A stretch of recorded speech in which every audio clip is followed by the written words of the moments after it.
So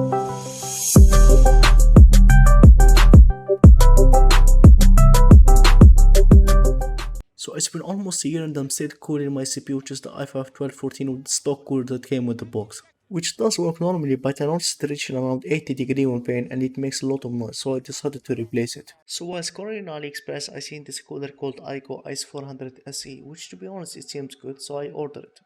The CPU comes with RGB and it supports multiple type of sockets, which is very good. The annoying part is installing it, especially if you have an Intel socket. If you have Intel, you need to put the push pins in the motherboard and then put the screws on the PBT buckle circle. Each hole represents a different LGA version, so make sure you put it right. After you install the buckle circle in the motherboard, go and connect the iron buckles depending on the LGA socket you have. You can see in the circle the small numbers which represent each Intel socket. Connecting the iron buckle with the socket may be annoying, but don't worry as the iron buckle can be extended, so it's okay to apply some pressure when connecting them. You can remove the cooler fan if you want, it will make things easier for you, and you can install it later easily. Do not forget to remove the protective paper, otherwise you will have to remove the whole cooler. Keeping it won't do you any good as the CPU temperature will rise fast. Apply some new thermal paste when putting the cooler, you will find some in the box. I noticed one of the cooler buckle holders were falling off easily. I had to force that part so it doesn't fall off. You may have to do the same if it's annoying you too. If you have AMD, you just put the buckles in the motherboard socket and that's it. You can see that there is a big difference between it and the stock cooler. You can see up in the gameplay the temperature of the CPU with the AIGO cooler. You can see that there is a big difference between it and the stock cooler.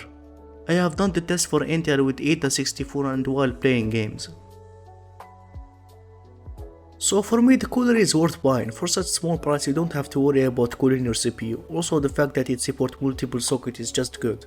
Also you won't hear the cooler doing any noise even under pressure, unlike the stock coolers that come from Intel or AMD. It's nicely quiet. If you have a middle to low CPU, this can work out really good for you. I'm satisfied with it running for my Intel 1214 CPU. It can work well for Ryzen 3, 5 and maybe 7. For Intel it's cooling an i5 1214, so anything below that should work very fine. It's recommended if you have a Ryzen 5 600G. I have left you a link in the description for the cooler if you want to buy it, and also a link for a video on how to install the cooler from an easy point of view. If you are looking for AliExpress, just make sure to join our Discord server, link in the description. And that's all. If you enjoyed the video, make sure to like, subscribe and share it with your friends. Thanks for watching and have a nice day.